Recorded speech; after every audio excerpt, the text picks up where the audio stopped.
Hey, it's Prerak and today we're modifying the exhaust on my Polo GT to make it sound less like a Prius and more like a polo shirt.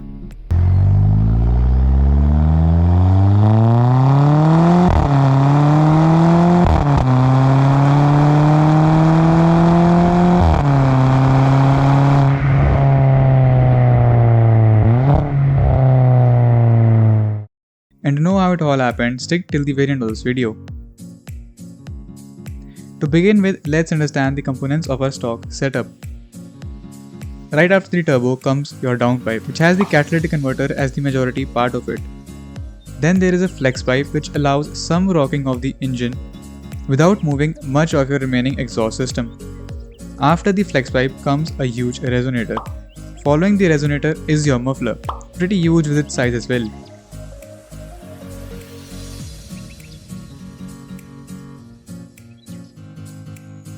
Now we are going to ditch almost all of that and replace the muffler with a MagnaFlow end can at the very end.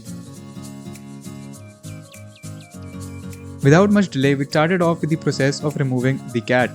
The 1.2 TSI is famous with its struggle to remove the heat shield and the catalytic converter because of the lack of space. Everything else is mostly straightforward after this step. After almost an hour of struggling with the heat shield, it was out and the cat was loosened to be replaced as well. It was going to be replaced with this Blackworks decat downpipe. I picked it up from a friend who had been running this for a while. If you know the history of the vehicle, it is fine to pick up used components like such. The main reason to pick this up was that it was made to perfection, thought through very well with its pens, and it had an O2 spacer already, which I later realized. More on that later.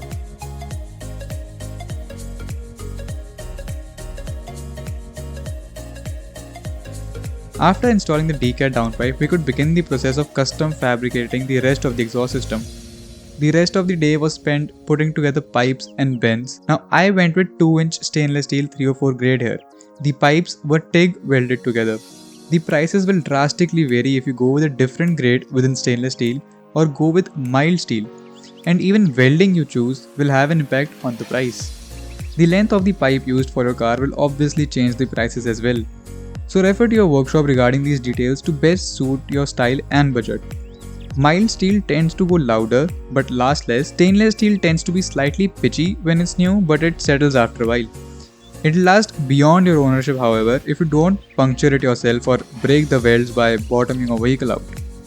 Ideally, with a 2-inch downpipe, you would want to go with a 1.75-inch piping rest of the way to increase the velocity of the exhaust gases. It is supposed to help the performance if tuned correctly. The rest of the setup was custom fabricated with a flange in the very end to provide some flexibility in the future if I wish to change the end can. Spoiler alert, I did change it pretty soon. But for now, I was running a MagnaFlow end can. With a stock rear bumper, I wished to run a single tip. I managed to pick up this very decent tip from our local market. I think I lucked out with this. I really loved the finish of this and looked so good on the car as well.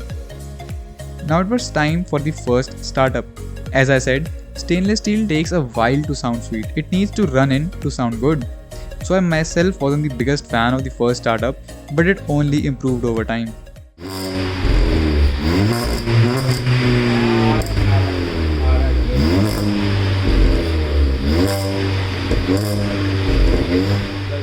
And it was necessary to run it without the end can once for scientific reasons.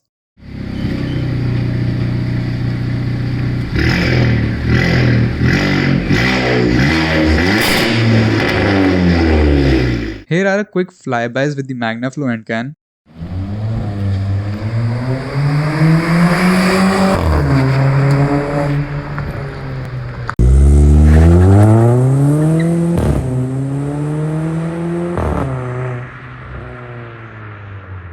I must have ran the MagnaFlow end can for a few weeks before I realized it was suppressing the DSG farts. Then came time for a custom muffler by Silencer House located in Delhi. My good friend at Xpec Automotive made it all possible, got me a great deal and shipped it all to me with a crazy forged carbon fiber dual tip. By this time I had upgraded my rear bumper as well to a GTI bumper, so it was perfect time to get a dual tip on this car. The custom end can is specially made to make this car sound more bassy and make the DSG farts more audible. And this is how it sounded after that.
With the exhaust system sorted, keen viewers will notice I deleted the catalytic converter without a tune and I managed to escape the check engine light as well.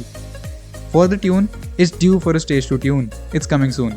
And for the check engine light, I managed to escape it because the downpipe had an O2 spacer installed in it. What is an O2 spacer though? O2 spacer just makes the O2 sensor sit slightly further out of the downpipe and the exhaust flow than it should be. This tricks the readings of the O2 sensor so that the ECM doesn't sense any problems and raises any alarms, thus avoiding the check engine light. I won't get into deep details of how this actually tricks the ECM for the sake of the length of this video. I might cover that bit separately on my Team BHE post, which is in the works while this gets uploaded. But this is no excuse to not get a tune.